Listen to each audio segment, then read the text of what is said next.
Buenas noches. Soy Eugenio Casado, sin trincheras. Empezamos.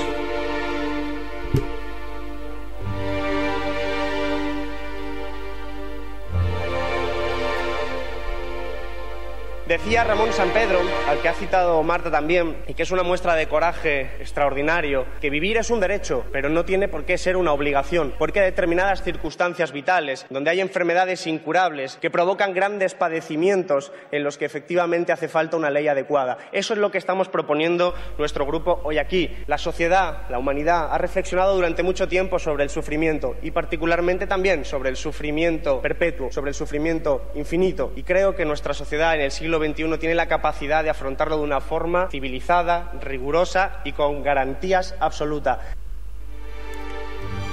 Hoy hablaremos sobre la eutanasia. Debe ser regulada en España. Comentaremos su apoyo social y lo sucedido en el Congreso ante el rechazo a la propuesta de ley. Para ello, esta noche contamos con la inestimable presencia de Ricardo. ¿Qué tal? Buenas noches, Ricardo. Hola, buenas noches. Y con la presencia también de Ramón. Hola, ¿qué tal, Ramón? Buenas noches. Hola, buenas noches. ¿Cómo estamos? ¿Qué tal? Para entrar un poquito en materia, hablaremos de la eutanasia, ¿no? El 84% de los españoles se declara a favor de la eutanasia. ¿Por qué crees, Ramón, que España no con estos datos de aceptación no ha legislado la eutanasia todavía, despenalizándola? Bueno, lo primero es que cuando hablamos de la eutanasia tenemos que distinguir dos conceptos. Tenemos que distinguir lo que es la eutanasia activa y la eutanasia pasiva. Y actualmente, ¿qué es lo que realmente está sobre el Código Penal? ¿Qué es lo que penaliza? En principio, bueno, según tengo yo aquí anotado, el Código Penal es el artículo 143 el que establece que la penalización de la eutanasia activa. ¿Qué quiere decir esto de eutanasia activa? Bueno, pues la eutanasia activa es la que persigue la muerte directa del enfermo. Y esto es lo que realmente es lo que está penalizado. Hoy por hoy, la cuestión de la eutanasia pasiva, que es otro concepto de tipo de eutanasia, esa es la que en principio depende de las condiciones morales o de la posible objeción de conciencia que estimen los docentes de la medicina, respondiendo a su código deontológico, o a la comunidad autónoma, es la que en principio de alguna manera se está practicando de alguna forma.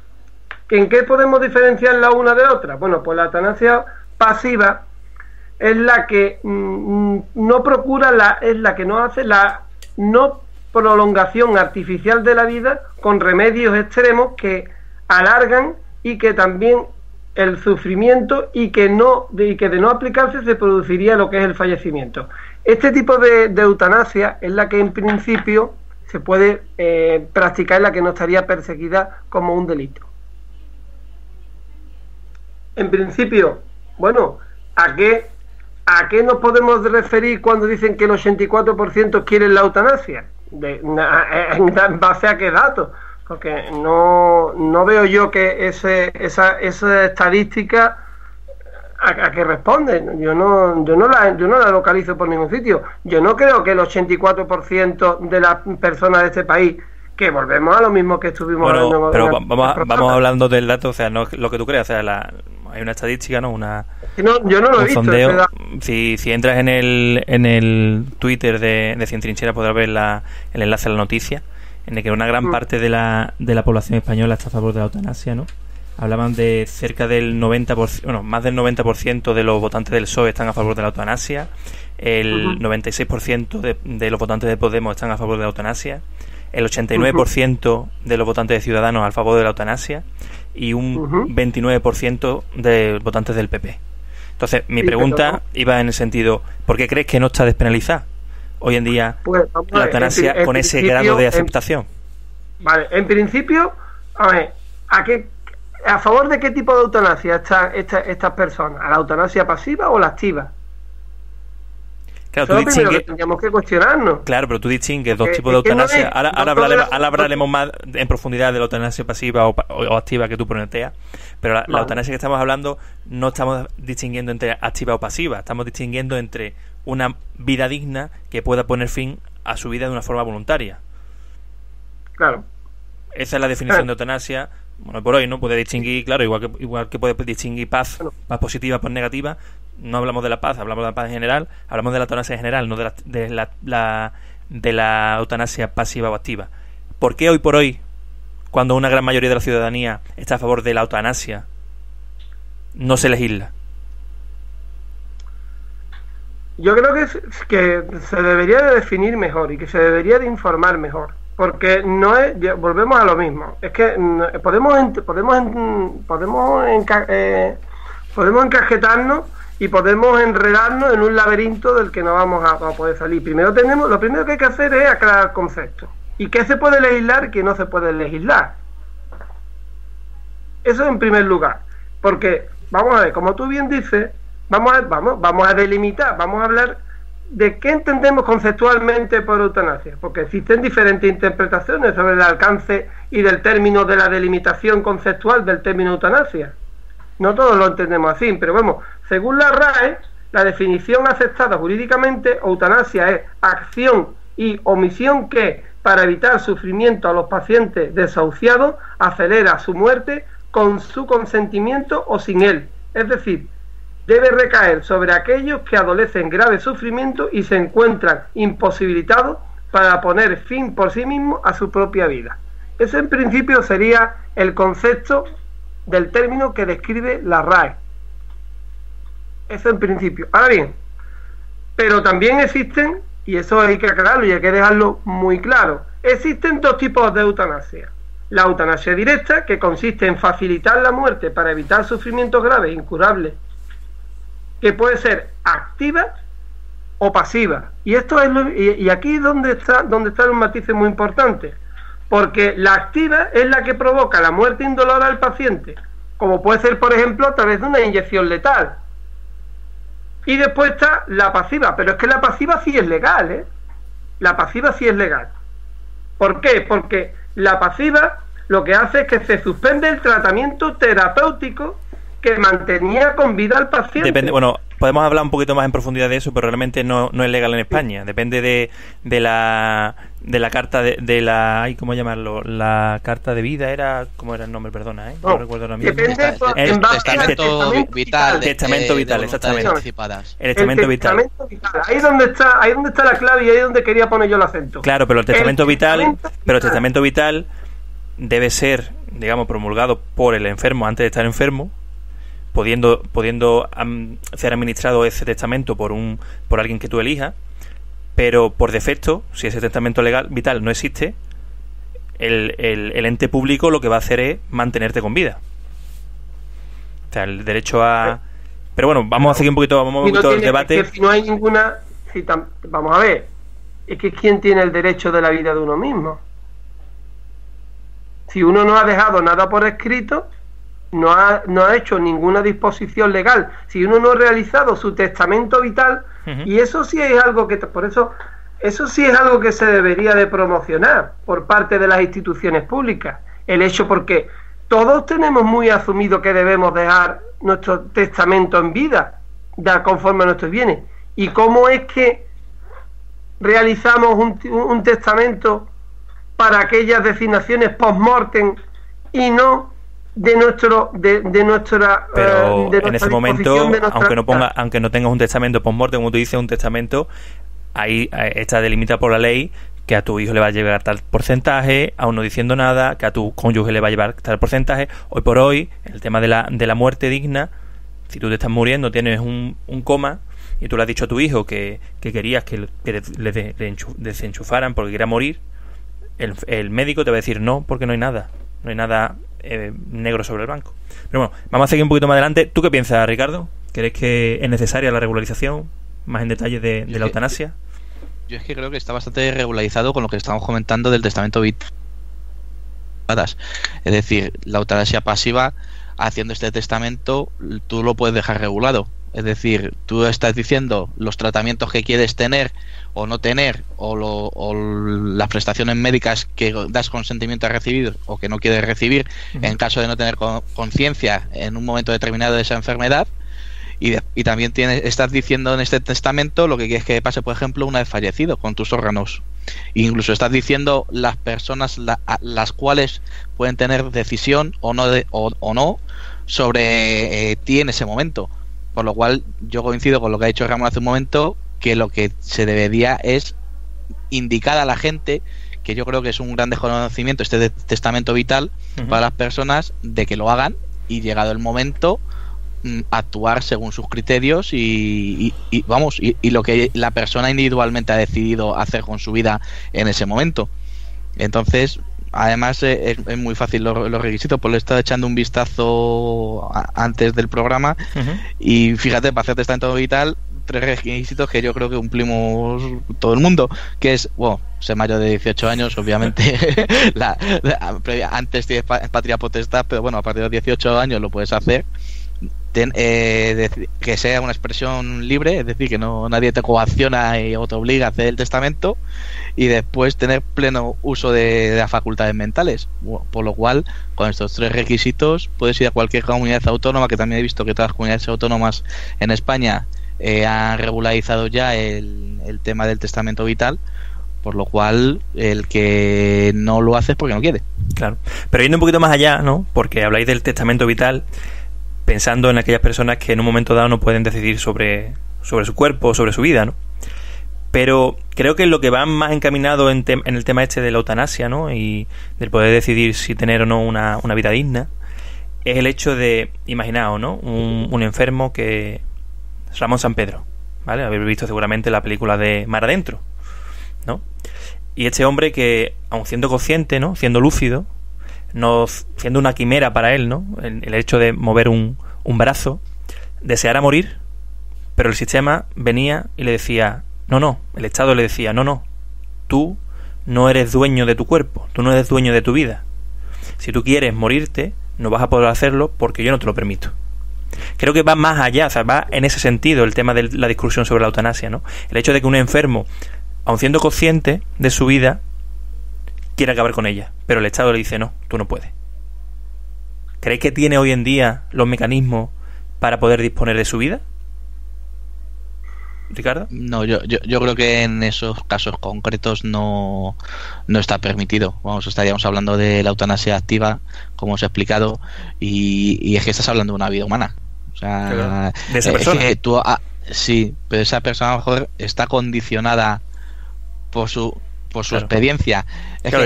Claro, como todo el mundo, ¿no? Sí, o sea, todo el mundo estamos condicionados. Es que yo tampoco sabría qué te diría en ese momento, porque yo creo que es una experiencia por la que tienes que pasar para, estando en esa situación, decidir o no decidir. Es complicado. Es duro.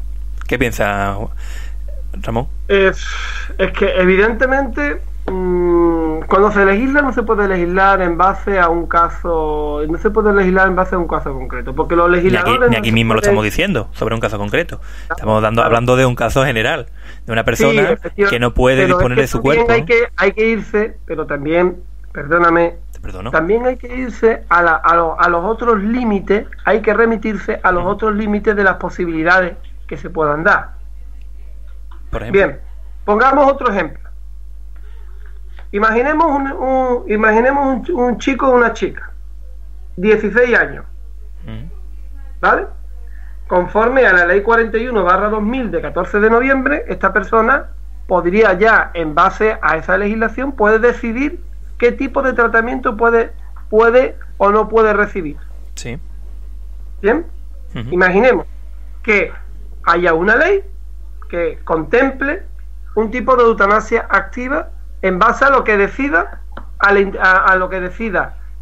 un determinado enfermo, porque considere que él ya debe de interrumpir lo que es su vida, su propia vida, porque considere, pues que tiene un problema y que con ese problema no puede vivir y que decide interrumpir su vida. ¿De acuerdo? Tiene 16 años y tiene capacidad jurídica, porque así lo permite también la ley, en base a la ley que he comentado, 41/2002, de autonomía del paciente, y esa ley pues, establece que sí, que lo puede hacer. En ese caso, según si tenemos aplicado, en base también a una ley que cogería tanto este caso como el de Ramón Sampedro, pues esa persona pues tendría derecho o no tendría derecho a interrumpir su vida.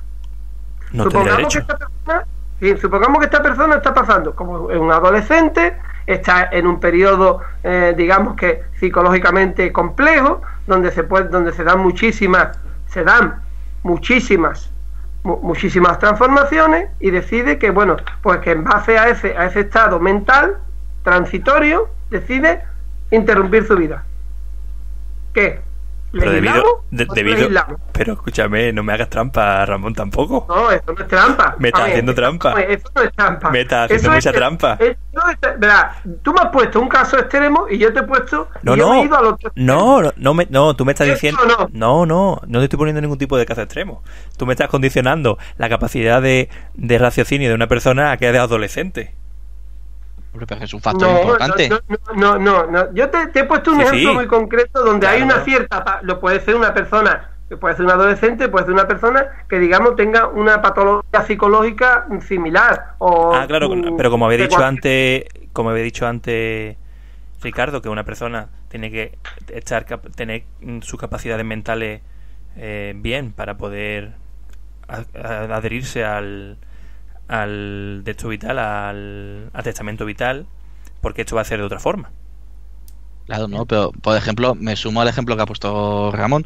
Imagínate una persona con 40 y tantos años que entra en una depresión, igual decide que ha llegado el momento que se quita la vida. Es que no es eso. O sea, creo que estoy malinterpretando lo que tema de la eutanasia. La eutanasia no es un suicidio asistido. No lo es. No lo es. La definición lo dice. No. La definición no lo dice. Os remito a la definición. Intervención deliberada para poner fin a la vida de un paciente sin perspectiva de cura. Esa es la eutanasia. Bueno, pues según lo que yo veo, la eutanasia, precisamente, muerte sin sufrimiento. El concepto precisamente que recoge la Real Academia Española, hay un apéndice que dice: suicidio asistido es la conducta del personal sanitario cuando atiende a las peticiones de pacientes que no sufren enfermedad terminal y le solicitan, en base a su derecho a decidir sobre su propia salud, y que se les ponga fin a su vida por no poderlo hacer por sí solo. Entonces, ¿qué es un suicidio asistido? Perdón, ¿digo yo? Te perdono. Bueno, según lo que aparece en la RAE ahora mismo, no es eso, pero bueno, no sé de cuándo dato tu RAE. No, digo que busques un enlace donde busques lo que es el concepto suicidio asistido. Y ahora después lo pongamos en relación, lo pongamos en la misma dimensión, en el mismo plano de lo que hemos puesto antes, el concepto de la eutanasia. Y después comparamos y hacemos un concepto análogo de lo que es el suicidio asistido. Ramón, ¿para qué vamos a redefinir algo que ya define la RAE? Pues por eso mismo, pero sí podemos ponerlo de manifiesto. El que redefinir la RAE me parece un poquito presuntuoso por nuestra parte. Significa que podemos contraponer lo que es eutanasia activa con el suicidio asistido. Claro. Y si estamos hablando de conceptos que están en el mismo plano o no lo están. No lo están.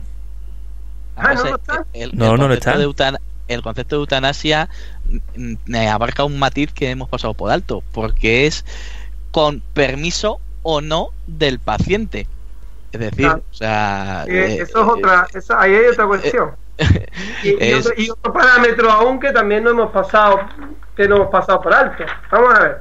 Estamos atendiendo, cuando no hay un testamento vital, estamos atendiendo a las convicciones e ideologías de esta persona. Si es consciente, sí. Si es consciente. Y si claro. No es consciente, no tenemos entonces... Claro, pero es que lo que yo estoy intentando plantear... No, Ramón, lo que estoy intentando plantear es que una persona plenamente consciente, con todas sus facultades mentales capaces, y una vida que no es digna o no la pretende digna, el Estado le diga que no puede acabar con su vida. Es un caso muy general, no es un caso concreto de Ramón San Pedro, porque hoy por hoy el concepto de la eutanasia activa lo pondría muy en paréntesis, y creo que habría que se puede legislar, y en mi opinión, y es que no quiero tampoco anticipar las conclusiones al debate, pero bueno, ya que estás poniendo el asunto, te voy a matizar. Matízame. El concepto de la eutanasia activa hay que delimitarlo jurídicamente de una forma tal que no haya ningún tipo de consecuencia como la que hemos planteado. O sea, hay que delimitarla, pero hay que delimitarla de una forma muy concreta, porque la vida es algo que es irrecuperable, y lo mismo que no podemos concebir aquellas personas que atendemos al derecho natural como uno de los principios básicos de nuestra cultura, de nuestra civilización. Y no es un derecho natural no dejar sufrir a alguien. El derecho natural, sí. Pues perfectamente, el derecho natural es sobre lo que se sostiene hoy por hoy nuestra cultura occidental. Bueno, pues... Pero me voy a referir, ¿no es un derecho no es un derecho natural el hecho de no dejar sufrir a alguien? ¿Aún igual? Permíteme que termine el argumento. Vale. Entonces, en base a ese propio derecho natural,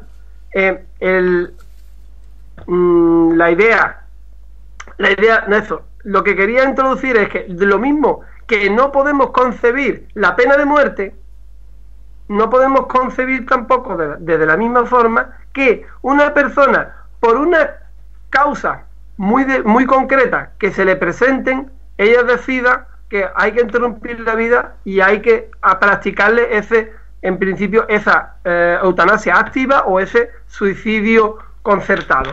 Pero te voy a poner otro ejemplo, y además esto fue sobre un caso que además llamó mucho la atención. Está el caso de una azafata del 123 que se quedó parapléjica, no sé si lo recordaréis, y decía que tan solo que podía mover una mano y que quería suicidarse y que estaba inmersa en una gran depresión. Bueno, pasó el tiempo, y hoy por hoy Azucena Hernández, ella misma, todo el tiempo no hubiese hecho cumplir ese deseo de que le hubiesen practicado la eutanasia. Como puedes ver, es que el hecho, sí, bueno, en principio es un caso, ¿no? ¿Pero qué pasa con eso? ¿Qué deduces de eso? Retrotraimiento de una opción. Pero no, perdona, Ramón, voy a contradecirte, ¿vale? ¿Vale? Bien, vale, venga. Mira, según unos estudios, ¿vale? Lo que existen en Oregón y en Washington, ¿vale? Que donde existe el suicidio asistido, que no la eutanasia, ¿vale? Bien. Dicen los datos que el 40% de los solicitantes de la muerte asistida, del suicidio asistido, el 40% no toman la medicación para morir. El 40%. Lo que dice esto es que todas aquellas personas que quieren morir no lo hacen y se mueren y se suicidan o le producen eutanasia. No. Lo que quieren es tener el poder para poder decidir sobre su vida y su muerte. El hecho que tú me digas que esta mujer quería suicidarse y al final no dijo, no hubiera suicidado o no hubiera querido suicidarme, no indica que cambie de opinión. Indica que ella quería tener poder sobre su vida. Que no la tiene entonces ni la tiene ahora. Tampoco lo contrario, es que ahí estás haciendo trampa, porque dices el 40% no toma la medicación. Sí. Obviamente, es que del otro 60% no, por desgracia no se puede comprobar quién habría cambiado su decisión más adelante. Claro, pero lo que tú obviamente, pero lo que me dice es un caso concreto. Hay que preservar la vida humana. Entonces hay que preservarla. Ricardo, hay que preservar la vida humana, pero entonces el Estado, ¿vale?, no ve ningún tipo de ilícito cuando una persona decide suicidarse. Si una persona intenta suicidarse y no lo consigue, el Estado no viene detrás y le dice, oye, que has intentado suicidarte, a la cárcel. Entonces juraría que está penado también el intento de suicidio. No lo está. Bueno, en principio el intento de suicidio no está penado. En principio ni en fin, vamos. Juraría que es el suicidio. Paradójicamente está penado precisamente cuando lo consigue. Bueno, Claro. Pero te quiero decir, ¿por qué cuando una persona intenta suicidarse y no lo consigue, el Estado no viene detrás a decirle, mira, que has intentado suicidarte? Pero cuando una persona no tiene la capacidad física para suicidarse, viene el Estado a decirte, no. ¿Por qué el Estado obliga a las personas que están sufriendo a perpetuar su sufrimiento? Bueno, ha llegado el momento de introducir... Me mezclas temas. Venga. Si alguien trata de suicidarse, yo estoy convencido que las autoridades públicas le iban a un tratamiento psicológico. O sea, o que acuda al sistema de salud pública, porque obviamente alguien que se trata de suicidar es porque tiene problemas psicológicos o tiene problemas en su vida que hay que tratar de reconducir o enfocar. Pero eso tiene un tratamiento. Es que eso no hay que penalizarlo. Es que eso hay que tratar de reconducir o tratar de cuidar a la persona. Y en el caso de la eutanasia, pues igual el Estado tiene que proteger la vida y tratar de reconducir a esa persona, y a través del sistema de sanidad público, pues evitar en la medida posible el sufrimiento que le esté provocando esa enfermedad, pero tratar de darle motivos para que siga viviendo. Pero si no puede, tú imagínate que una persona tiene constantes espasmos, o no, que tiene sufrimientos diarios.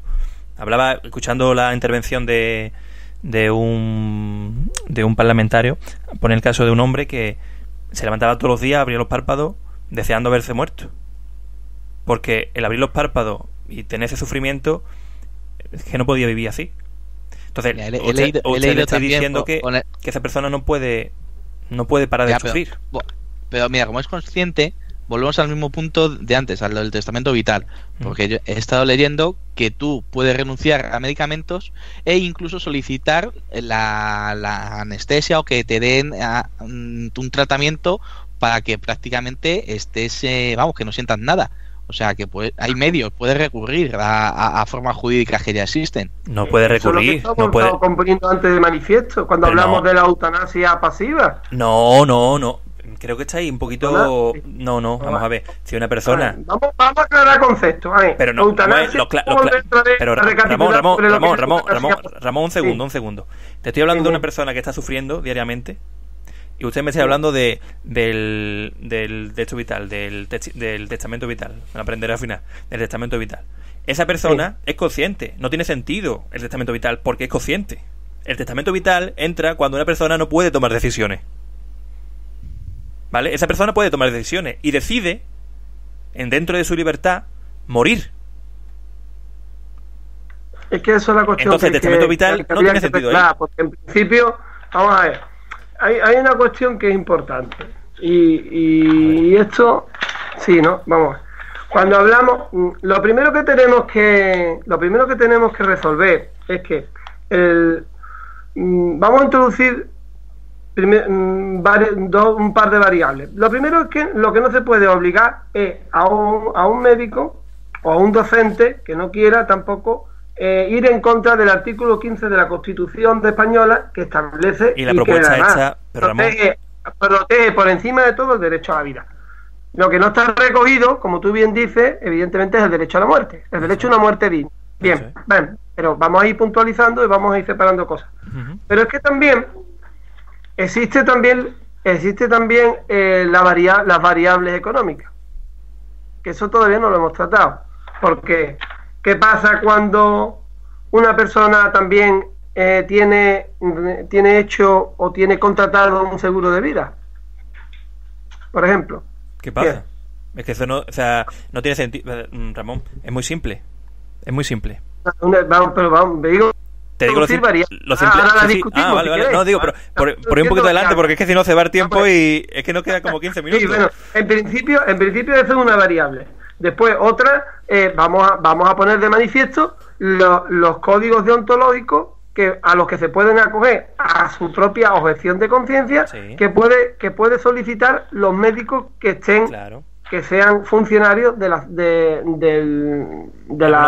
sistema de la salud pública. Algunos detalles, ¿no?, de lo que estabas comentando, ¿no? Por ejemplo, el tema de la objeción de conciencia, ¿no?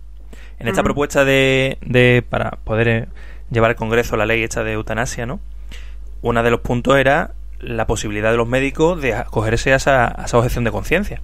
Obviamente, si una persona no quiere realizar la muerte asistida de alguien, puede hacerlo, debe hacerlo. O sea, yo supongo que tendrá esa libertad. Pero claro, igual que la libertad de un paciente... La eutanasia activa siempre, ¿eh? Sí. Pero siempre... Estamos hablando de la eutanasia activa. Un paciente que está en unas determinadas condiciones, que él se considera irreversible y que quiere interrumpir su vida. Estamos hablando de ese tipo de eutanasia.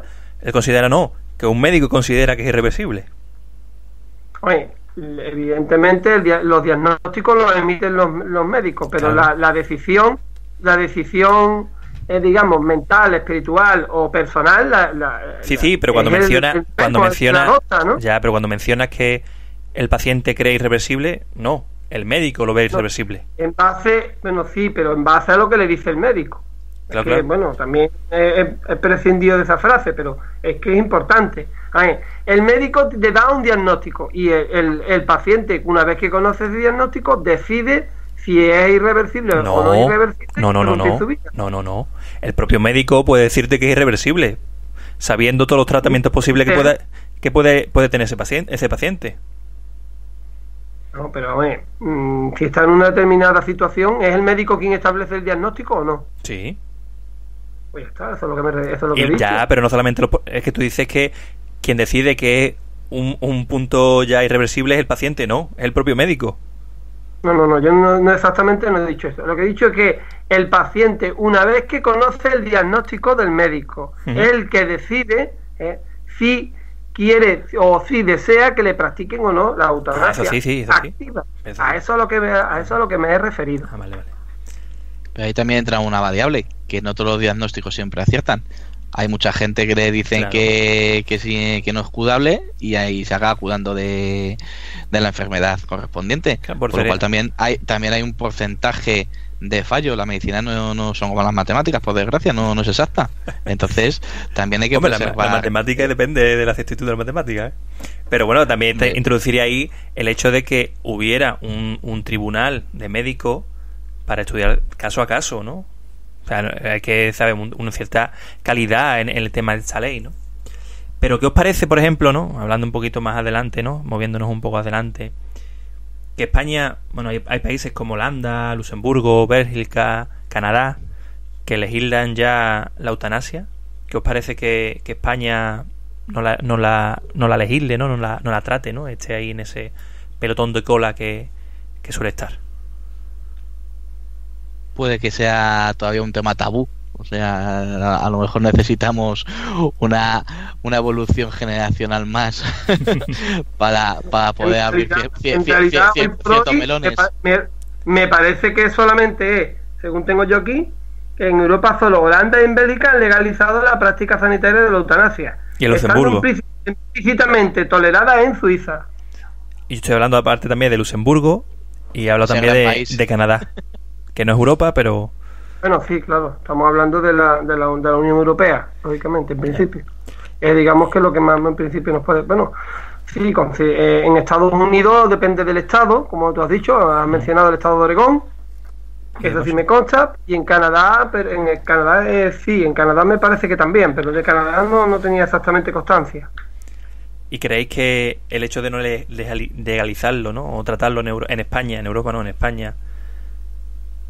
no significa que no ocurra, sino que lo que pasa es que o bien se van a Bélgica, a Luxemburgo, o bien lo hacen de forma clandestina? Eso es como la maternidad asistida, ¿no? Bueno, no sé, en principio yo lo que sí pienso es que lo que sí se está practicando en España, que es la que en términos más aceptado, es la eutanasia pasiva. Eso sí, yo sí me consta que sobre todo en muchas comunidades autónomas se practica y muchos docentes son conscientes y incluso también los propios familiares lo solicitan y bueno, y de alguna forma la no reanimación in extremis y la prolongación de ese sufrimiento, eso sí se practicará. Vuelvo a decir lo mismo, el artículo 143 del Código Penal la que penaliza la eutanasia activa, y la Constitución española, artículo 15, es la que protege el derecho a la vida. Ahora mismo, evidentemente, este es el marco jurídico que se dispone. Se debe se debe de legislar la eutanasia de una forma un poco más coherente, más conforme a nuestro presente, que atienda una serie de principios, una serie de demandas, pues sinceramente creo que sí, pero también creo que no debe de ser un debate tomado ni mucho menos a la ligera, y que debe de contemplar y debe de estudiarse muy detenidamente, y que no deben de ser unas propuestas así políticas aligeradas las que deben de conducir precisamente a esas conclusiones. Tiene que haber un debate donde también los docentes tengan mucho que decir, y donde también la ciudadanía tenga mucho que decir. Y hablando de lo que tú estabas comentando, los políticos deben de tomar en base a esos tipos de sectores, que son los que están directamente involucrados, los que deben de un poco de manifestarse y de ponerlo también un poco en claro. Y en base a eso que decías de un debate sosegado, ¿no? de escuchar a los que lo sufren, ¿no? Y necesitan eutanasia, y a los profesionales, ¿no?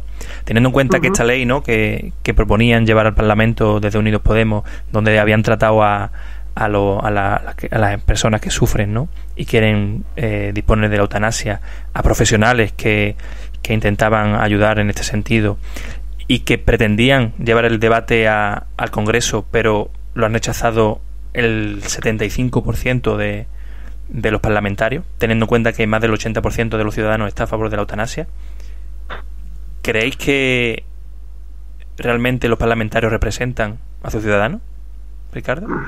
¿Pero dónde ha sido rechazado? ¿En el plenario del Congreso? Exactamente.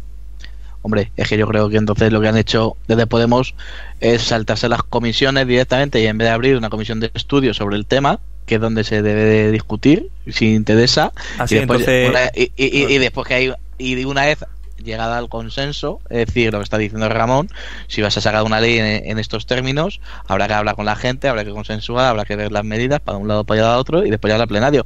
¿Con la gente o con los partidos? Hay que hablar con todos los sectores afectados. Es que los sectores afectados ya estaban hablado con ellos. O sea, la ley era para empezar a debatirlo. Quiere decir que Podemos hablado con su sector de gente afectada. No, con los profesionales de la medicina. Pero lo suyo, es que es decir. Con lo de la sociedad, lo de la sociedad civil. Vamos a ver. El Congreso no te va a rechazar una ley nada más que porque sí. O sea, seguramente lo hayan acelerado de tal manera que se hayan tumbado por eso. Pero ¿lo pone condicional o lo afirma? No, es que no lo desconozco. Vale. Si lo supiese a ciencia cierta, vale. Te lo afirmaría. Claro. Pero como no lo sé, te lo condiciono. Claro. A mí lo que me parece, yo no quiero hacer tampoco establecer prejuicios ni colocarme en el condicional. Adelante, declara prejuicios. Pero sí me gustaría poner de manifiesto si cuando se ha realizado esas encuestas que hablan de esos elevados tantos por ciento, esas personas son conscientes de que están hablando de la eutanasia activa y no de la eutanasia pasiva, o por el contrario. Hombre, Ramón, ten en cuenta que somos españoles, ¿sabes? Que no somos muy listos.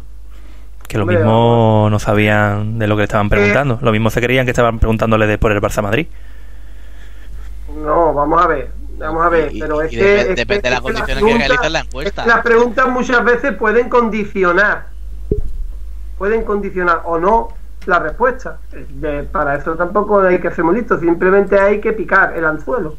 Claro, pero el hecho de decir echan abismal, es que lo que me estás planteando es lo que me estás planteando es tan pavoroso en la mayoría de la gente que quiere eutanasia, que es que realmente no se han enterado de la pregunta. No, vamos a ver. Es lo que me estás diciendo. Es que hay principios, pero hay cuestiones y hay principios que si no se establecen de forma clara, no se conocen o se pueden prestar a confusión. Mira, te voy a leer realmente la pregunta, ¿vale? ¿Cree usted que un enfermo incurable tiene derecho a que los médicos le proporcionen algún producto para poder poner fin a su vida sin dolor? No creo que la pregunta lleve a duda, ¿no?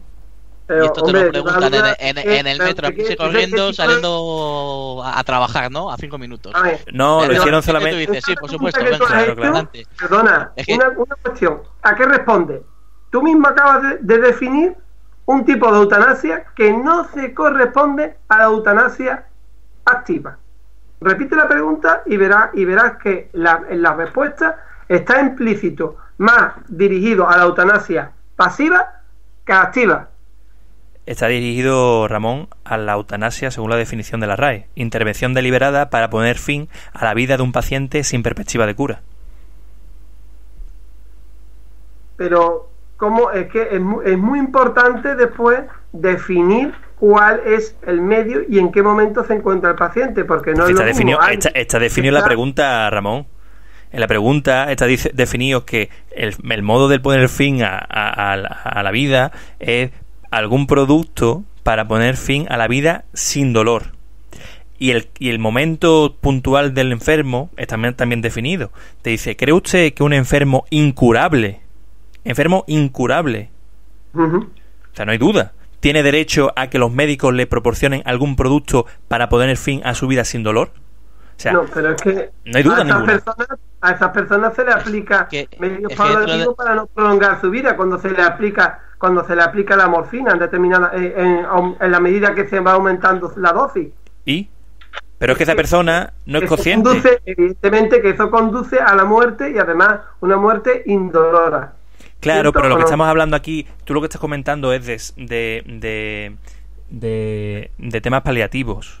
Pues Para que no eso tenga ya dolor. se hace, tipo, Pero no estamos hablando de eso, estamos hablando de la morfina. eutanasia en el sentido de una persona que es consciente de su sufrimiento, no depende de nadie mentalmente, o sea, es lúcida, pero no quiere seguir viviendo porque está mal. Pero Es que dentro de esa Daniel, definición creo que entra una casuística inmensa. Es Sí, es dime imposible dos. regular. es muy complicado. Dime pero dos, vamos a- si tan inmensa, con dos me vale. bueno, Es que cualquier enfermedad, es que en cualquier momento que te diagnostiquen una enfermedad grave, Por ejemplo, ya puede ser mortal. O sea, un cáncer. Te detectan un cáncer. pues no Ya, necesitas un- eutanasia, ¿no? Porque no va, o sea, el pobre se va ahí, ¿no? Ya, claro, pero Pero ¿qué problema hay? ¿Qué problema hay? Que yo te pregunto, realmente esta ley no va en el sentido de una persona con cáncer, ¿no? Pero tú imagínate una persona con cáncer que tenga claro que quiere morir. ¿Quién eres tú o quién es el Estado para decirle que no puede? Es que a lo mejor se cura. Pero Es es que que- hoy en Pero que a lo día mejor no hay- quiere, es que a lo mejor no no quiere quiere curarse. Es que a lo mejor quiere morir porque está sufriendo, está viendo. Es que ¿quién es el Estado para decidir? ¿Sabes lo que digo? Yo creo, sinceramente, yo creo que esa pregunta crea confusión porque no está bien, no está bien, digamos, establecida Ramón. y no es capaz de porque las respuestas pueden ser tremendamente ambiguas.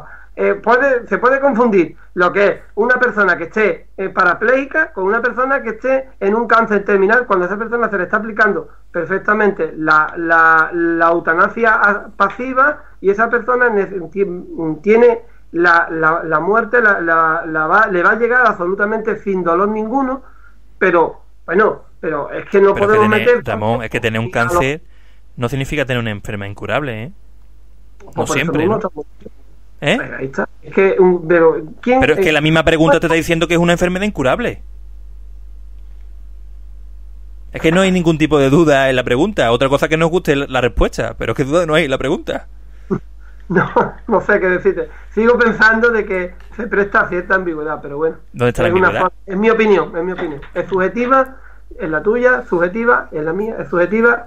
Y Ricardo, pues me imagino que también tendrá su opinión, que también es subjetiva. Pues, Sí, Así que, subjetiva por completo. entonces, ahí solamente podemos debatir cuáles son nuestros condicionamientos morales, nuestros principios, y evidentemente en base a esos principios y a esa ideología que podamos tener de forma individual, subjetivamente vamos a tener una respuesta y siempre va a ser distinta y va a ser diferente a cada una de las personas. Y la diversidad, la riqueza de la diversidad va a apostar pues a una inmensidad de respuestas y ninguna va a ser totalmente exacta, seguro. Obviamente, pero claro, el tema aquí es si dejamos a la gente o no vivir sufriendo o le damos una respuesta. Pero bueno, vamos a dejarlo aquí porque ya es que no quedamos en tiempo, quedamos 30 segundos. Así que muchas gracias a los dos y espero que más adelante, ¿vale? En otro momento Muchas gracias, buenas noches. En el próximo Gracias, hasta luego. En el próximo debate. Gracias, Madrid. Encantado. Igualmente. Y a los que nos escucháis, pues muchas gracias por escucharnos, comentar vuestras opiniones en las redes sociales y compartir y suscribíos. Hasta la semana que viene y sed buenos. Buenas noches.